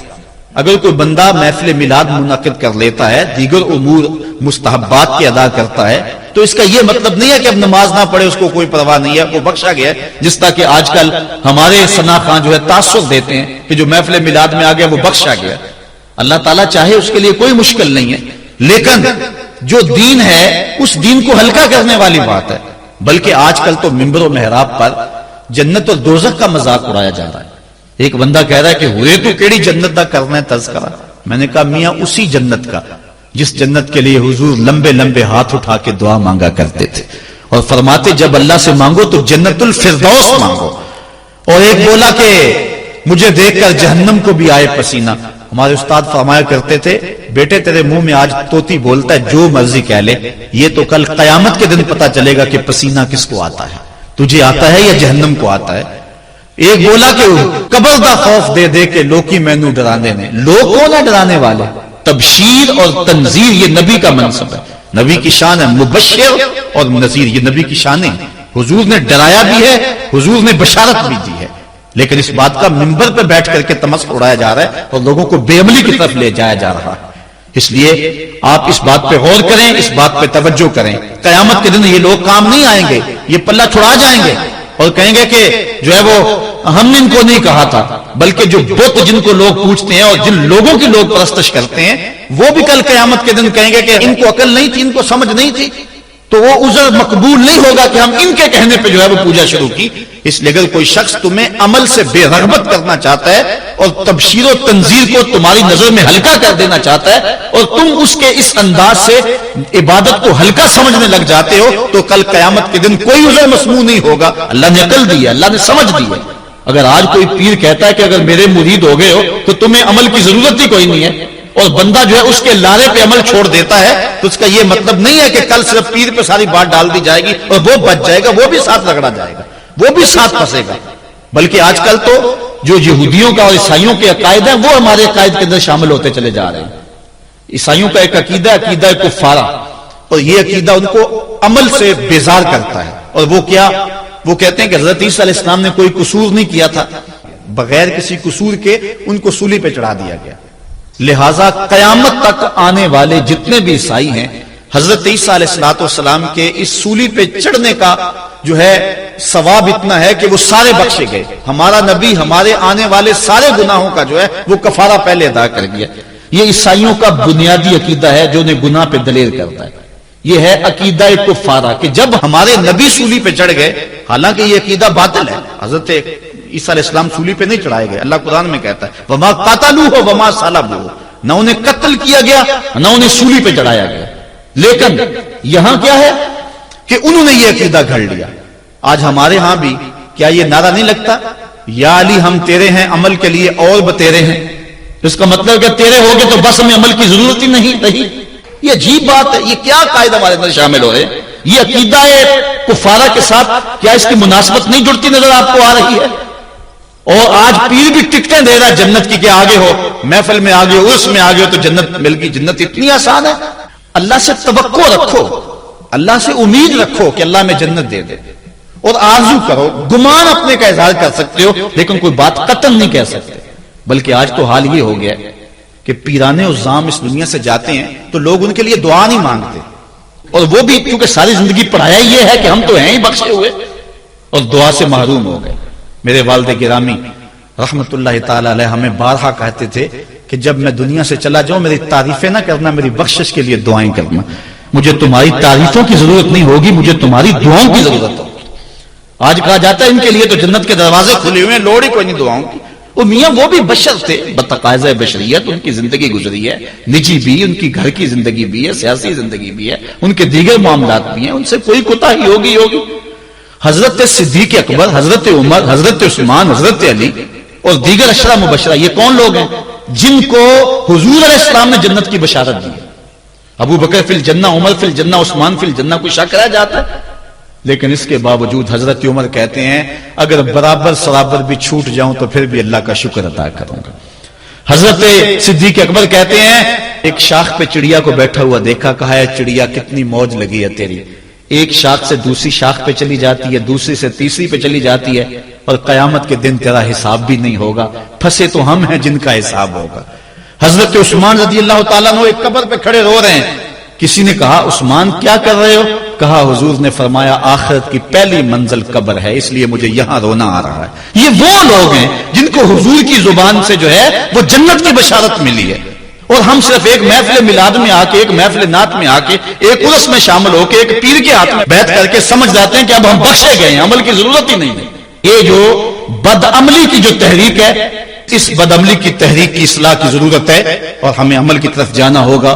بلکہ علامہ اقبال نے تو ایک اور بات کہی، اقبال کہتا ہے پیر وہ نہیں ہے کہ جو تمہیں پہلے عمل سے بھی بیزار کر دے، پیر بلکہ حقیقی مرشد وہ ہے جو تمہارے لیے مصیبت بنا دے زندگی۔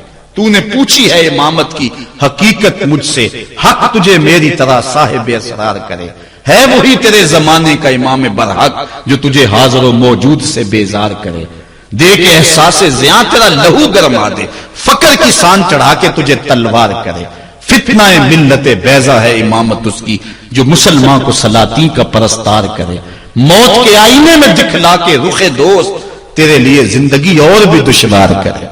اگر 5 نمازیں پڑھتا تھا اب تہجد پڑھنے کی عادت ہو جائے، تہجد پڑھنے کی عادت تھی ساری رات قیام کے لطف نصیب ہو جائیں، یہ نہیں بے عملی کا درس۔ آج اس انداز سے لوگوں کی تربیت کی جا رہی ہے، صرف اپنا حلقہ بڑھانا کا چکر ہے کہ لوگ میرے حلقہ ارادت میں آ جائیں، لوگ اکٹھے کر لو، مجمع اکٹھا کر لو، مریدین کی تعداد بنا لو، متوسلین کا طبقہ بنا لو، اور لوگوں کے اندر فخر و مباحات کرتے پھرو کہ میرے اتنے مرید ہیں، میرے اتنے ماننے والے ہیں، اتنے لوگ میری تحریک اور تنظیم میں شامل ہیں۔ اور میاں یہ نہیں دیکھنا ہے، اللہ تعالیٰ یہ نہیں دیکھے گا کس کے ساتھ کتنے ہیں، اس کو 72 بھی قبول ہے لیکن حق پہ ڈٹے ہوئے ہیں۔ آج ہم لاکھوں کی بات کرتے ہیں لیکن ظلم ہے کہ پنپتا چلا جا رہا ہے، جبر ہے کہ بڑھتا چلا جا رہا ہے۔ اس لیے ہم نے اپنے آپ کو بھی مؤثر کرنا ہے اور عمل کی طرف جانا ہے۔ کل قیامت کے دن اللہ تعالیٰ عمل پوچھے گا، گو فضل اور اس کے کرم سے ہی بخشش ہوگی، لیکن عمل کرنے کے بعد اس کی فضل کی آس رکھیں۔ حضرت علی المرتضیٰ فرماتے ہیں عمل کے بغیر فضل کی آس سوائے دھوکے کے اور کچھ نہیں ہے۔ اس لیے آج کل یہ ایک جو رویہ ہے، یہ ایک جو صورتحال پیدا ہو چکی ہے، یہ انتہائی خطرناک ہے، اور اس چیز نے لوگوں کو بہت سارا بے عمل بنا دیا ہوا ہے اور لوگ عمل گریز ہو گئے ہوئے ہیں۔ اور اس کے ساتھ پھر خرافات یہ جو شامل ہو چکی ہیں، اس نے معاشرے کو پیس کے رکھ دیا۔ جو مزارات پہ ہو رہا ہے ہم ڈٹ کے اس کا انکار کرتے ہیں، اللہ کے علاوہ کسی کے سامنے سجدہ جائز نہیں ہے۔ آفاق کے ہر ہر گوشے میں قرآن سنا کر دم لینا، اب رکنا نہیں، اب تھمنا نہیں، فردوس میں جا کر دم لینا، آفاق کے ہر ہر گوشے میں قرآن سنا کر دم لینا، اب رکنا نہیں، اب تھمنا نہیں۔ اس لیے آج کل یہ ایک جو رویہ ہے، یہ ایک جو صورتحال پیدا ہو چکی ہے، یہ انتہائی خطرناک ہے، اور اس چیز نے لوگوں کو بہت سارا بنا دیا ہوا ہے اور لوگ عمل گریز ہو گئے ہوئے ہیں۔ اور اس کے ساتھ پھر خرافات یہ جو شامل ہو چکی ہیں، اس نے معاشرے کو پیس کے رکھ دیا۔ جو مزارات پہ ہو رہا ہے ہم ڈٹ کے اس کا انکار کرتے ہیں، اللہ کے علاوہ کسی کے سامنے سجدہ جائز نہیں ہے۔ بلکہ ہمارے امام احمد رضا خان فاضل بریلوی نے لکھا ہے، آپ فرماتے ہیں کہ سجدہ قبور بالاتفاق حرام ہے اور طواف قبور بالاتفاق حرام ہے، زیارت قبور بالاتفاق جائز ہے، بوسہ قبور مختلف فی ہے، احوط یہ ہے کہ نہ دیا جائے، یعنی بوسے سے بھی اگر گریز کر لیا جائے تو کسی کو کوئی اور شائبہ نہ ہو تو یہ بھی بہتر ہے۔ لیکن خیر بوسے کے بارے علماء قائل ہیں، اس پر دلائل بھی موجود ہیں، لیکن قبروں کے سامنے یوں ہی کھڑے ہو جانا اور کھڑے ہو کر کے یوں سر جھکانا یہ جائز نہیں ہے۔ علامہ اقبال کہتے ہیں کبھی تم نے دیکھا کوئی کتا بھی کسی کتے کے آگے سر جھکاتا ہو؟ یہ تو اس کو بھی پتا ہے کسی کے آگے سر نہیں جھکانا۔ حضرت مجدد کی تعلیم کیا تھی؟ یہی بات کہی تھی اکبر نے کہ سجدہ نہیں کرتے تو ساری جھکا دی، آپ نے فرمایا نہیں جھکاؤں گا۔ پھر اس نے آپ کو دربار میں بلوایا، سازش کی، دروازہ چھوٹا رکھا کہ حضرت مجدد الفسانی جب داخل ہوں گے تو سر جھکا کے تو گزریں گے تو کہوں گا لو سر جھکا ہی لیا، لیکن جن کے سر کو اللہ بلند کرے کون جھکا سکتا ہے۔ حضرت مجدد جب دروازے پہ پہنچے تو سمجھ گئے کہ یہ میرے لیے ایک جال بنا گیا ہے کہ جھکوں گا تو گزروں گا۔ آپ نے پہلے اپنی ٹانگیں داخل کی تو اقبال خراج پیش کرتا ہے، حاضر ہوا میں شیخ مجدد کی لحد پر، وہ خاک کے زیر فلک مطلع انوار، گردن نہ جھکی جس کی جہانگیر کے آگے، جس کے نفس گرم سے ہے گرمی احرار، وہ ہند میں سرمایہ ملت کا نگہبان، اللہ نے بر وقت کیا جس کو خبردار۔ اس لیے کسی کو اپنے سامنے جھکانا یا کوئی میرے لیے کھڑا ہو. حضور نے یہ بھی فرمایا کہ جو شخص یہ ارادہ رکھے کہ میرے لیے لوگ کھڑے ہوں اپنا ٹھکانہ جہنم میں تلاش کرے. آج خود اگر کوئی کھڑا ہو جائے تو یہ اس کی مرضی. اور حضرت سعد آئے, حضور نے فرمایا قوموا الی سیدکم, یہ تمہارا سردار آیا, اس کا اٹھ کے استقبال کرو. لیکن اگر کوئی خود چاہے کہ میرے لیے کھڑے ہو تو اس کے لیے یہ وعید فرمائی. اس طرح اگر تمہارے کوئی ہاتھ چوم لیتا ہے, لیکن ہاتھ چومنے کے بغیر یوں گردن جھکانا یہ درست نہیں ہے, لیکن ہاتھ چومنے کے لیے تو وہ صحابہ کے عمل سے ثابت ہے. لیکن اگر کوئی چاہے کہ میرے ہاتھ چومے جائیں, اور اگر جو نہیں چومتا تو اس سے ناراض ہو جاتے ہیں. میں ایک دفعہ ایک صاحب کو ملنے گیا تو ہم ہر شخص کے ہاتھوں نہیں نہ چومتے, آخر جو ہے وہ کسی کے ہاتھ چومنے ہو تو پھر کچھ دیکھنا بھی تو ہوتا ہے. دل اسے دے دیں جو دل بھر ہی نہ ہو. تو ہم تو کسی کے ہاتھ چومتے ہیں نا, ہم وہ ہاتھ چومتے ہیں, وہ پاؤں چومتے ہیں جو راہ حق کے مسافر ہوتے ہیں. ہم ان ہاتھوں کو غصہ دیتے ہیں اور اگر ہماری آنکھوں کی پلکوں کے ساتھ لگ جائیں تو اعزاز سمجھتے ہیں. تو خیر میں نے مصافحہ کیا تو ناراض ہو گئے, انہوں نے پکڑ کے میرے ہاتھ چوم لیے, کہنے لگے لو کیا بگڑا ہے میرا. میں نے کہا کہ ٹھیک ہے تمہارا کچھ نہیں بگڑا, لیکن میرا بھی کیا بگڑا اگر نہیں چومے تو یہ عجیب سی کہانی ہے. ناراض ہو جاتے ہیں. ایک بت خانے بنے ہوئے ہیں, لوگ آئے ہمیں خدا بلاؤ, تم نے اپنی پوجا شروع کروا دی. لوگ آئے کہ خدا کا نام جپا جائے اور تم صرف اپنی ہی خوشامد چاہتے ہو, ہر وقت تمہارا ہی ذکر ہو. میں کتنے آراس کو جانتا ہوں جہاں اللہ رسول کا ذکر نہیں ہوتا, پیر کا ہی ذکر ہوتا ہے, کرامتیں بیان ہوتی ہیں. اور پھر آج کل جھوٹی کرامتوں کا ایک کاروبار چلا ہوا ہے. عجیب رنگ ڈھنگ ہے, عجیب بات ہے. خوابیں گھڑی جا رہی ہیں, کرامتیں گھڑی جا رہی ہیں. میرے پاس بھی کئی لوگ آئے خوابیں لے کر, جی یہ ہم نے دیکھا ہے. میں نے کہا تم نے دیکھا ہوگا, میں نے نہیں دیکھا ہے. لوگ بڑے مفاد پرست ہیں, بڑے بڑے رنگوں میں آتے ہیں. ایک بندہ میرے پاس ایک دفعہ آیا کہ جی میرے پاس 12 موئے مبارک ہے, میں 2 آپ کو دینا چاہتا ہوں. میں نے کہا تو لوٹ سیل لگائی ہوئی ہے, موئے مبارک کوئی تماشا ہے؟ جہاں سے مرضی کو بال اٹھا کے کہہ دیتا ہے یہ حضور کا موئے مبارک ہے, یہ کوئی تماشا ہے؟ اگر کوئی ہے اور کثرت سے دنیا پر موجود ہیں وہ تو برکت والی بات ہے, لیکن آج ہر نئی میں رازدار دی شدے والی بات ہے, اور ہر شخص جو مرضی دعویٰ. ایک بندے نے ایک دن مجھے رات کو فون کیا, جناب کہاں ہے؟ میں نے کہا گھر میں ہوں. کہنے ذرا باہر نکل کے دیکھو. میں نے کہا کیا ہے؟ کہا جی آسمان کی طرف دیکھو. میں نے کہا ہوا کیا ہے؟ کہنے لگا چاند کے اندر حضور کی تصویر ہے. میں نے کہا تو پاگل ہے, لوگوں نے زندگیاں گزار دی اور زیارت نہ ہوئی, اور تو جو ہے لوٹ سے لگا دی ہوئی ہے کہ چاند کے اندر تصویر لگا دی. میں نے کہا کمال ہے, کوئی بات کرنے والی ہے تیری. ہمارے ہاں ذوف الاعتقادی اتنی پھیل گئی ہے کہ جو بات کرے لوگ پیچھے دوڑ پڑتے ہیں. کئی ایسے واقعات ہوئے ہیں, کوئی کہتا ہے میرے گھر میں حضور کے قدم لگے ہیں, کوئی کچھ بول رہا ہے, کوئی کچھ بول رہا ہے. یہ لوگ اللہ سے ڈرتے نہیں ہیں, خوف نہیں کرتے. جھوٹی خوابیں, جھوٹی کرامتیں اگر سچی ہیں تو میں ان کا انکار نہیں کرتا, لیکن اس وقت معاشرے کے اندر جو کچھ ہو رہا ہے میں اس کی نشاندہی کر رہا ہوں. اپنے بھی خفا مجھ سے ہیں, بیگانے بھی ناخوش. میں زہر حلال کو کبھی کہہ نہ سکا کند, بات وہی کہتا ہوں سمجھتا ہوں جسے حق. نئے ابلۂ مسجد ہوں, نئے تہذیب کا فرزند. میں کہتا ہوں اگر جھوٹوں کے پیچھے چلو گے رسول اللہ ناراض ہو جائیں گے تم سے. یہ جرأت کیوں کرتے ہو, یہ ہمت کیوں کرتے ہو, کیوں جھوٹے دعوے کرتے ہو؟ سچ بولو, تمہارے پیچھے کوئی لگے یا نہ لگے اس کی پرواہ نہیں ہے. یا ایھا الذین آمنوا اتقوا اللہ وقولوا قولا سدیدا. اللہ فرماتا ہے ایمان والو سیدھی سیدھی بات کرو. پھر کیا ہوگا؟ یصلح لکم اعمالکم ویغفر لکم ذنوبکم. وہ تمہارے اعمال بھی ٹھیک کر دے گا, تمہارے بخشش بھی فرما دے گا. نہ لوگ اکٹھے ہوں, نہ مجمع بنے, نہ حلقہ بنے. یار یہاں تو 72 ہو تو وہ بھی قبول ہے. یہاں مقدار نہیں دیکھی جاتی, یہاں معیار دیکھا جاتا ہے. سر نہیں گنے جاتے, دل گنے جاتے ہیں. یہاں یہ دیکھتے ہیں, مت لوگوں کو جو ہے وہ کھلونے دے کے بہلاؤ اور لوگوں کی عقیدتوں کو لوٹو اور لوگوں کے ساتھ ظلم کرو, زیادتی کرو, اپنی آخرت بھی کالی کرو اور لوگوں کی آخرت بھی کالی کرو. آپ دیکھیں دائیں بائیں, اپنی نظر رکھیں, نگہباں بن کے جو اہل چمن کی آبرو لوٹے. چمن والو عقیدت چھوڑ دو ایسے نگہباں کی. کوئی حق کا مسافر تلاش کرو, چاہے اس کے کپڑے پھٹے ہوئے ہوں, کرامت اس کی نہ ہو ساری زندگی کے اندر, لیکن محمد عربی کی غلامی تو ہو نا. حضرت شاہ نقشبند بخاری سے کسی نے پوچھا حضور آپ کی کوئی کرامت؟ فرمانے لگے اس سے بڑی کرامت کیا ہو سکتی ہے, اتنے گناہوں کے باوجود زمین پہ چل رہا ہوں اور زمین مجھ کو دنسا نہیں لیتی اپنے اندر. ہمارے بزرگوں کی تو کہانیاں یہ تھیں, اور آج تھوک کے حساب سے کرامتیں دی جا رہی ہیں. آج کے پیروں کی اتنی کرامتیں, غوث پاک کی بھی اتنی کرامتیں بیان نہیں ہوتی جن کی ان کی کرامتیں بیان ہو رہی ہیں. دڑا دڑ کرامتیں بیان کر رہے ہیں. ایک بندے کے یہاں بچہ پیدا ہوا اور اس نے یہ شور کر دیا کہ یہ رمضان کے دنوں میں دودھ نہیں پیتا, اس لیے کہ حضرت غوث پاک بھی نہیں پیتے تھے, وہ بھی پیدائشی غوث تھے.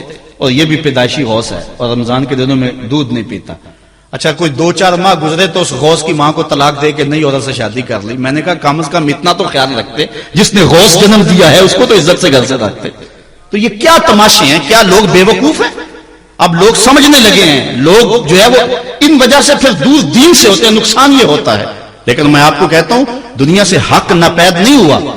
اگر مداری گر موجود ہیں, ڈاکو لٹیرے اور چور موجود ہیں, تو حق کا ڈنڈورا دینے والے بھی اس دھرتی پہ بستے ہیں. ہمارا رویہ یہ ہے کہ ہم کسی ایک شخص سے بدزن ہو جاتے ہیں تو پورے طبقے سے بدزن ہو جاتے ہیں. کئی بندوں کے میں سنا جو میں دیکھا ہوا ہے پیروں کو, اور تو نے دیکھے ہوئے ہی نہیں ہے. جن کو مل کر زندگی سے عشق ہو جائے وہ لوگ شاید آپ نے دیکھے نہ ہو, مگر ایسے لوگ بھی ہیں کہ جن کو دیکھ کر کے زندگی گزارنے کا ڈھب آ جاتا ہے, سلیقہ اور طریقہ آ جاتا ہے. ان لوگوں کی تلاش کرو. اگر ایک دکان سے کپڑا صحیح نہ ملے, سودا صحیح نہ ملے, تو آپ جو ہے کیا کھانا پینا چھوڑ دیتے ہیں؟ آپ کو پتا پورے شہر سے مٹھائی کہاں سے اچھی ملتی ہے, آپ کو پتا پورے شہر سے کپڑا کہاں سے اچھا ملتا ہے, آپ کو پتا پورے شہر میں جو ہے وہ فلاں چیز اچھی کہاں سے ملتی ہے. دین بھی ڈھونڈو کہاں سے خالص ملتا ہے اور کہاں سے نہ خالص ملتا. اس کے لیے محنت کرنی پڑے گی. جھولی میں یوں نہیں ڈال دیا جائے گا, اس کے لیے تمہیں جانا پڑے گا, کوشش کرنی پڑے گی. ہاں 1 سے دھوکہ کھاؤ گے, 2 سے کھاؤ گے, 3 سے کھاؤ گے, لیکن جو تم دھوکہ کھاؤ گے تم تو رب کے نام پہ کھاؤ گے نا. حضرت عمر رضی اللہ تعالیٰ عنہ کی عادت تھی, جو غلام لمبی نمازیں پڑھتا اس کو آزاد کر دیتے. غلاموں کو سمجھ آ گئی, لمبی نمازیں پڑھنی شروع کر دی, آپ آزاد کر دیتے. کسی نے کہا عمر تم تو بھولے آدمی ہو, یہ نمازیں اللہ کے لیے نہیں پڑھتے, یہ آزادی کے لیے پڑھتے ہیں. تو حضرت عمر نے کہا یہ مجھے اللہ کے نام پہ دھوکہ دیتے ہیں, میں 100 بار کھانے کے لیے تیار ہوں. ایک جگہ سے دھوکہ کھایا, 2 سے کھایا, 3 سے کھایا, 4 سے کھایا. جب تمہاری نیت ٹھیک ہوگی منزل ضرور ملے گی. یہ ہو نہیں سکتا. خورش بے بدر جو کب کو حمام کہ یک روز افتد ہمائے بدام. سادی کہتے ہیں چارہ ڈالتا جا, دانا ڈالتا جا, کبھی تتر آئے گا, کبھی مور آئے گا, کبھی کبوتر آئے گا, پھر ایک دن جس کو تو تلاش کرتا ہے وہ ہما بھی تو آ ہی جائے گا نا. اس لیے حق کے سفر کو نہ چھوڑنا, چلتے رہنا, اور راہ حق کی جو ہے منزل پر جو ہے وہ انشاءاللہ ایک دن ضرور گامزن ہوگے. بات لمبی ہو رہی ہے, ہم نے اپنی اصلاح ان سارے پوائنٹس میں کرنی ہے. میں آپ کو 4-5 باتیں خاص طور پہ ضرور عرض کرنا چاہتا ہوں. ایک, اپنے عقیدے کی اصلاح کریں, اس میں کوئی پل پلا پن نہ آنے دیں اور کوئی اس کے اندر کوئی نرمی نہ آنے دیں. جس شخص کے سینے میں حضور علیہ الصلوۃ والسلام کے لیے بغض دیکھیں, ایک لمحے میں اس سے جدا ہو جائیں. جس کے سینے میں, جس کی زبان پر صحابہ کے لیے کوئی نازیبا لفظ دیکھیں, ایک لمحے کے لیے اس سے جدا ہو جائیں. جو اہل بیت کو بھونکتا ہو پرواہ نہ کریں اس کی, چاہے قریبی رشتہ دار کیوں نہ ہو. اولیاء اللہ کی عظمت جس کے سینے میں نہ ہو, اس کی دوستی کو ایک لمحے سے اپنے سے دور کر دیں. علامہ رومی کہتے ہیں کہ تا توانی دور شو از یار بد بدتر بود از مار بد.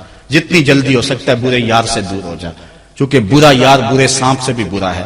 اس لیے سانپ لڑتا ہے تو جان جاتی ہے, یار لڑتا ہے تو ایمان جاتا ہے. اس لیے برے یار سے بچ, اپنی حفاظت کر, اپنے عقیدے کی اصلاح کر. اس کے بعد دوسری بات جو اہم ہے, والدین کو کبھی اذیت نہ دینا. یہ میں 5 باتیں آپ کو آخر میں گزارش کے طور پہ اور تاکید کے طور پہ, آج کے پیغام کے طور پہ دینا چاہتا ہوں. میری گفتگو اختتام کے مراحل پر پہنچ چکی ہے. باتیں تو بہت ساری تھی اور دکھڑے تھے, لیکن وقت زیادہ ہو رہا ہے. تو پہلی بات, عقیدے کی اصلاح کریں اور اس میں کوئی پل پلا پن نہ ہو. عقیدہ صحیح نہیں ہے تو کوئی عمل قبول نہیں ہے, کوئی نیکی قبول نہیں, ہر شے برباد ہے. دوسری بات, اپنے والدین کی نافرمانی کبھی نہ کریں.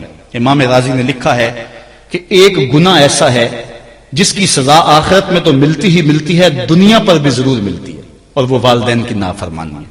اور ایک نیکی ایسی ہے جس کا فائدہ آخرت میں تو ہوتا ہی ہوتا ہے, دنیا میں بھی ضرور ہوتا ہے, اور وہ والدین کی فرما برداری ہے. نہیں تو نشان لگا لے اس شخص پہ جو والدین کا گستاخ ہے, ساری زندگی اس کو ذلیل ہوتے دیکھیں گے. اور اس شخص پہ بھی نشان لگا لے جو والدین کا فرما بردار ہے, زندگی میں آپ اس کی پگڑی کو کبھی جھکا ہوا نہیں دیکھیں گے. اللہ اس کی عزت کی حفاظت کرے گا. اور والدین کے لیے جو شخص روزانہ دعا کر دیتا ہے, میں نے کتب میں پڑھا ہے, ساری زندگی اس کے رزق میں بے برکتی نہیں آتی. اس لیے اپنے والدین کو راضی کرنا, عقیدے کی درستگی کے بعد اپنے والدین کو جا کے راضی کرنا. اگر کسی کے والدین ناراض ہیں, ہاتھ جوڑ کے معافی مانگنے میں کوئی شرم محسوس نہ کریں, پاؤں پکڑ لیں, منتیں کریں, ان کو راضی کر لیں. اللہ کی رضا والدین کی رضا میں ہے, اور اللہ کی ناراضگی والدین کی ناراضگی میں ہے. اور حضور علیہ السلام نے فرمایا 4 لوگ ایسے ہیں جن کو جنت میں جانے سے کوئی شے نہیں روک سکے. وہ 4 لوگ کون ہیں؟ ایک وہ شخص کہ جو اس حال میں مرا کہ اس کے والدین اس پہ راضی تھے، دوسرا وہ شخص کہ جس نے ایسی سچی توبہ کی کہ گناہ کی طرف دوبارہ پلٹنا اس کے لیے اتنا مشکل تھا جس طرح تھن سے نکلا ہوا دودھ واپس جانا مشکل ہے۔ تیسری وہ عورت جو اس حال میں دنیا سے رخصت ہوئی کہ اس کا شوہر اس کے اوپر راضی تھا، اور چوتھا وہ شخص کہ جس کے بال بچے زیادہ تھے، ذرائع آمدنی تھوڑے تھے، لیکن اس کے باوجود اس نے اپنے بچوں کے پیٹ میں حرام کا ایک لقمہ نہیں جانے دیا۔ تیسری بات، اپنی نظر اور شرمگاہ کی حفاظت کریں۔ اس دور کا سب سے بڑا فتنہ یہ ہے کہ نگاہیں پاک نہیں رہی، نگاہیں غلیظ اور گندی ہو گئی، شرمگاہوں میں وہ تقدس نہیں رہا ہے۔ حضور علیہ السلام نے ارشاد فرمایا، من زنا زنیا بہی ولو بہی تانے دارہی، جس شخص نے زنا کیا یہ عمل اس کے گھر بھی لوٹے گا، اگرچہ اونچی اونچی دیواریں کیوں نہیں کر لیتا۔ یہ مکافات عمل ہے۔ گندم از گندم بروئے جو جو از مکافات عمل غافل مشو، گندم بو گے تو گندم کاٹو گے، جو بو گے تو جو کاٹو گے۔ نظر کو تقدس دو، نظر کو پاکیزگی دو۔ حضرت لقمان حکیم کہتے ہیں کہ میں کئی نبیوں سے ملا ہوں، کئی نبیوں سے ملاقات کی ہے، اور میں ان سے 2-2 4-4 باتیں جمع کی ہیں، اور ان ساری باتوں کو میں نے جمع کر کے 100 باتیں جمع کی ہیں، اور ان کا پھر میں نے خلاصہ تیار کیا ہے۔ ان میں 8 باتیں الگ کی ہیں۔ ان 8 باتوں میں ایک بات یہ ہے، جب کسی کے گھر جاؤ تو نظر کو حفاظت میں رکھو۔ جس شخص کے مہمان بنو، جس کے گھر جاؤ، تمہاری نظر نہ بھٹکنے پائے۔ نظر اگر غیر محرم کو شہوت سے دیکھتی ہے، حدیث میں آتا ہے کل قیامت کے دن جہنم کی آگ سے بھر دی جائے گی، وہ سخت رسوا ہوگا۔ آج میڈیا کی آوارگی اور انٹرنیٹ پہ جو کچھ ہو رہا ہے، ٹیلی ویژن اور سینما جو بدتمیزی پھیلا رہے ہیں، اور موبائل پیکٹ جس طرح بے حیائی کے جو ہے وہ کیفیات پیدا کر رہی ہیں اور بے حیائی کو فروغ ہو رہا ہے، ہم اس کے خلاف پوری قوت کے ساتھ بند باندھیں۔ اپنی اولادوں کے ہاتھوں سے ناول چھین لو، ان کے ہاتھوں سے جو ہے وہ فلمیں چھین لو، ان کی خلوتوں پہ نظر رکھو اور ان کی حفاظت کرو۔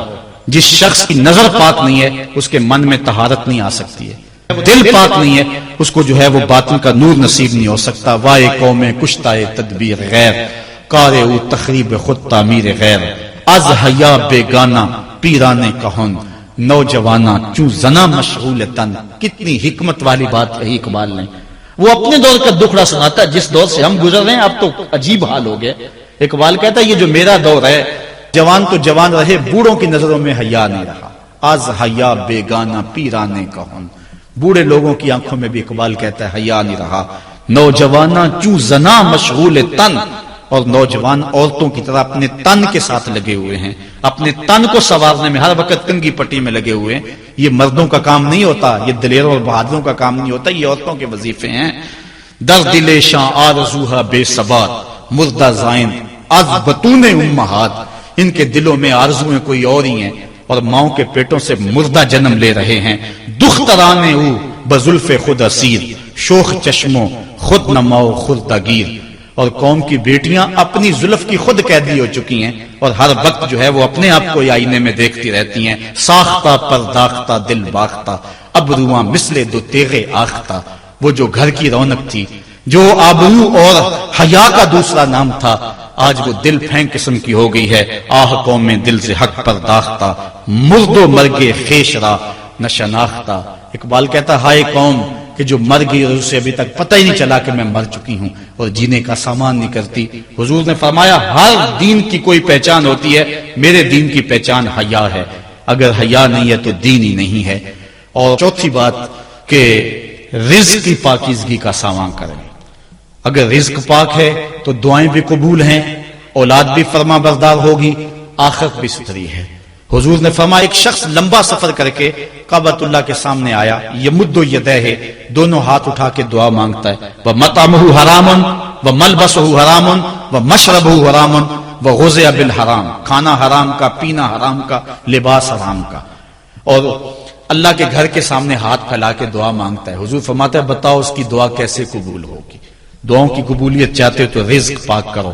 آج سود کی لعنت ہمارے معاشرے میں رچ بس گئی ہے، جبکہ حضور علیہ الصلوۃ والسلام نے فرمایا کہ سود کا 1 درہم سکی ماں سے 70 مرتبہ زنا کرنے سے بھی برا ہے۔ یہ حدیث کی کتب میں موجود ہے۔ اور اللہ تعالیٰ نے سود خوروں کے ساتھ اعلان جنگ کیا. دو لوگوں کے ساتھ اعلان جنگ ہے, ایک اللہ کے ولیوں کا جو دشمن اور ایک سود خور. جس قوم کے ساتھ اللہ کا اعلان جنگ ہوگا, بتاؤ وہ قوم غالب آ سکتی ہے کسی کے اوپر؟ آج ہم کہتے ہیں ہمارے حوال کیا ہیں, تو ذرا دیکھیں کہ ہم کہاں کھڑے ہیں. رشوت ہمارے معاشرے میں عام ہو گئی ہے. حضور نے فرمایا رشوت دینے والا اور لینے والا دونوں جہنمی ہیں. اور ملاوٹ آج معاشرے کا حصہ ہو گیا ہے. آج تو ہم چھوٹے بچوں کے دودھ اور دوائیوں میں بھی ملاوٹ کرنے سے باز نہیں آتے. اور حضور کا یہ فرمان کتنی عبرت ہے اس میں, من غش فلیس منا. حضور نے فرمایا جو ملاوٹ کرے اس کا ہمارے ساتھ تعلق ہی کوئی نہیں. اور ان 5 چیزوں میں جو آخری بات ہے وہ میں آپ کے گوش گزار کرنا چاہتا ہوں, اور میری یہ بات ضرور سن کے جانا. پہلا, اپنے عقیدوں کی اصلاح کرو. دوسری بات, اپنے رزق کو پاک کرو. تیسرا, اپنی نظر کی پاکیزگی کا سامان کرو. اور چوتھی بات, والدین کی فرما برداری رکھو. اور 5ویں بات آج کی اس کانفرنس میں آپ کے نام کرنا چاہتا ہوں کہ اس وطن عزیز پاکستان سے وفا کرنا, اس ملک کے ساتھ وفا کرنا. یہ ہمارے بزرگوں نے بنایا ہوا ہے, اور اس ملک کی بنیادوں میں 10 لاکھ شہیدوں کا خون ہے. اور اس ملک میں اتنی دیر تک امن نہیں آ سکتا, اتنی دیر تک چین نہیں آ سکتا جب تک نظام رسول نہیں آتا ہے. اس لیے کہ اس وقت ہم نے اللہ سے وعدہ کیا تھا. اصغر صدائی کو میں ملا ہوں خود, جس نے یہ نعرہ ایجاد کیا تھا. وہ پڑھ رہا تھا کالج میں, ایک ہندو لڑکے نے کہا پاکستان کا مطلب کیا؟ اس کی زبان سے بے ساختہ نکلا لا الہ الا اللہ. پھر یہ ہندوستان کے طول و عرض میں اہل ایمان کا نعرہ بن گیا. سب یہی نعرہ مارتے تھے, پاکستان کا مطلب کیا؟ لا الہ الا اللہ. یہ ہم نے اللہ سے عہد کیا تھا کہ یہاں لا الہ الا اللہ کا نفاذ ہوگا. اور آگے نعرہ کی تکمیل یوں تھی کہ پاکستان کا مطلب کیا؟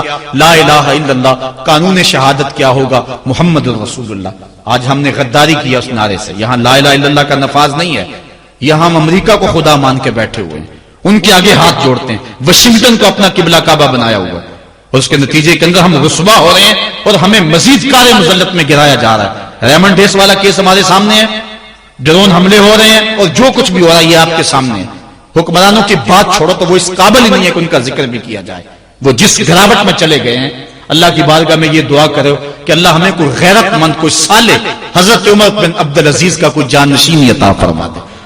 اور یہ ہمارا قصور ہے. میں حکمرانوں کو گالی دینے کی بجائے میں کہتا ہوں ہم اپنا محاسبہ کریں.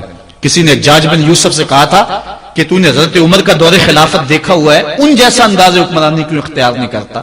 تو اس نے 2 لفظی جواب دیا, تبازروا اتعمر لکم. کہا تم ابو ذر بن جاؤ, میں عمر بن جاتا ہوں. اگر ہم ٹھیک نہیں ہوں گے تو پھر اوپر رحمتوں کے سائے نہیں ہوں گے. اور ہم کیا ہیں؟ ہم پتہ نہیں ہماری عقل کہاں چلی جاتی ہے. یہ جب الیکشن آتا ہے ڈگ ڈگی بجاتے ہیں, قوم پھر نعرے مارتی پھرتی ہے. میں نے کہا یار ہم اتنے گوئے گزرے ہیں, ان کمینہ صرف لوگوں کے نعرے لگائیں. یہ ہوتے کون ہیں کہ ہم ان کے نعرے لگائیں؟ آج کے اس کانفرنس میں ہم نے فیصلہ کر کے جانا ہے کہ آج کے بعد جب بھی نعرہ لگائیں گے سونے محمد کا نعرہ لگائیں گے, نعرے اپنے رسول کے لگائیں گے. یہ ہوتے کون ہیں؟ یہ ملک کو لوٹنے والے, یہ خائن, یہ بدکار. یہ لائق ہے کہ ہم ان کے نعرے لگائیں؟ پاکستان کے اندر ایک ایسا شخص بھی ہے جس نے ایک ٹی وی چینل پہ آ کے کہا, اسے جب سوال کیا گیا کہ جناب آپ شادی کیوں نہیں کرتے, تو اس نے کہا جس کو تازہ دودھ مل جائے اس کو گائے باندھنے کی کیا ضرورت ہے. بے شرم کے نعرے اس قوم نے لگائے. اس کو تو کوڑے مارنے چاہیے, قوم نے اس کو نعرے لگائے. تو پھر اللہ کا غضب نہ اترے, اللہ کا قہر نازل نہ ہو جو اس کی حدوں کا مذاق اڑائے اور ایک ٹی وی چینل پہ بیٹھ کے اوپر جو ہے وہ شریعت کا تمسخر اڑائے اور قوم زندہ مار کے نعرے لگائے. قوم کی آنکھیں نہیں ہیں, کان نہیں ہیں. اللہ فرماتا علم نجعل لہ عینین ولسانا وشفتین وہدیناہ النجدین. ہم نے ایک نہیں 2 آنکھیں دی ہیں, ایک کان نہیں 2 کان دیے ہیں. کھول کے رکھو کان اور آنکھیں کھول کے رکھو اور تم دیکھو کون کہاں کھڑا ہے. ہم کہتے ہیں جی وہ نہیں تو چلو یہ صحیح, اس میں تھوڑے عیب ہیں, ہم کیوں چھوٹے بھی عیب کو اپنائیں؟ وہ بھی کل بڑا بن جاتا ہے. جس نے ملک کی ایک پائی بھی لوٹی ہے, جس نے ملک کا جو ہے وہ ایک جو ہے وہ چھوٹے سے معاملے میں بھی غداری کی ہے, جس نے مداخلت کی ہے, جو امریکہ کے سامنے کبھی ایک بار بھی گھٹنے ٹیک چکا ہے, ہمارا اس سے کوئی تعلق نہیں. غلام خواجہ گیتی پناہم کہ در دینش ملوکیت حرام است. اقبال کہتا ہے میں تو اس آقا کا غلام ہوں کہ جو بادشاہوں کو الٹ کے رکھ دیتا ہے. ہم بادشاہوں کو نہیں مانتے, ہم محمد عربی کے نظام کے دعوے دار. آپ دیکھیں اگر نعرہ لگانا ہے تو جو ہے وہ ایوانوں تک پہنچے, ان کو پتہ چلے کہ قوم بیدار ہو چکی ہے. یہ قوم کو ہم نے بے وقوف بنایا ہے اور ڈمرو بجاتے رہے ہیں قوم کے سامنے.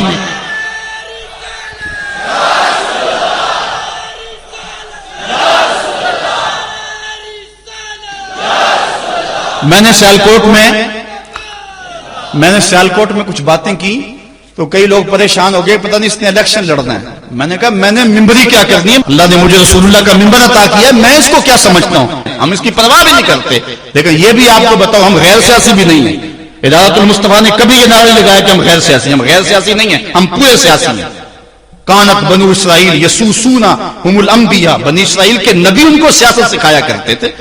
ہم بے خبر نہیں ہیں، ہم جو ہے ان حالات سے بے خبر، ہم کھلی آنکھوں سے دیکھ رہے ہیں اور ہم جانتے ہیں کہ اس ملک کا خیر خواہ کون ہے، اس ملک کا دشمن کون ہے. اور یہ موجودہ جمہوری انتخابی نظام جو ہے یہ اسلام سے میل ہی نہیں کھاتا اور اس سے کوئی تبدیلی نہیں آئے گی. 63 سال ہم نے ضائع کر دیے. اب ہم نے دیکھنا ہے، اٹھنا ہے، ہوش کرنی ہے اور اس ملک کے اندر مثبت انداز سے تبدیلی کا سوچنا ہے. حکمرانوں کے گریبان تک ہم نے پہنچنا ہے جو ملک کو لوٹتے ہیں. ہم نے اس کے لیے قوت کو جمع کرنا ہے اور پوری قوم کے اندر شعور بیدار کرنا ہے. یہ ملک کسی کے جہیز میں نہیں ملا، شہیدوں کے خون پر یہ ملک قائم ہوا ہے. پوچھو ان بوڑھوں سے جو آگ اور خون کا سمندر گزر کر کے آئے ہیں. وہ شخص آج بھی موجود ہے کہ جس شخص نے مجھے یہ کہانی خود سنائی. وہ کہتا ہے کہ ہم ایک کماد کے کھیت میں چھپ گئے سکھوں سے بچتے ہوئے اور وہ بیٹیاں اٹھا کے لے جاتے تھے. تو ایک بچہ تھا، کھیت کے اندر گرمی کی وجہ سے وہ روتا تھا اور باہر سکھ تھے گزر رہے تھے. تو سارے اس کی ماں کی طرف گھور گھور کے دیکھنے لگے کہ یہ بچہ ہمیں پکڑوا دے گا. تو ماں نے اپنے ہاتھوں سے اس بچے کا گلا دبا دیا. پاکستان یوں ہی نہیں بنا ہے، ماؤں کی گود سے بچے چھینے گئے اور کرپاؤں کی نوک پہ چڑھائے گئے اور پھر ان بچوں کو پٹک کے زمین پہ مارا گیا. ان کے پیٹ پھٹے، انتڑیاں پھیل گئیں. ماں نے کیا کہا؟ پاکستان کا مطلب کیا؟ لا الہ الا اللہ. آج وہ ماں نہیں پوچھے گی تم کو.